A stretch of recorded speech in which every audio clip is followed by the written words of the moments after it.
वारीचा घेतला पावलांनी आम्हा वाळवंटी तुझी सावली कळा भेट घेण्या भीमेची निघाली तुझ्या नाम घोषात इंद्रायणी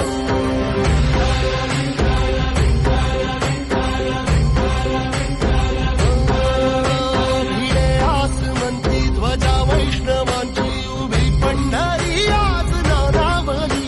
तुझे नाव ओठी तुझे रूप ध्यानी जीवाला तुझी आस गाला गली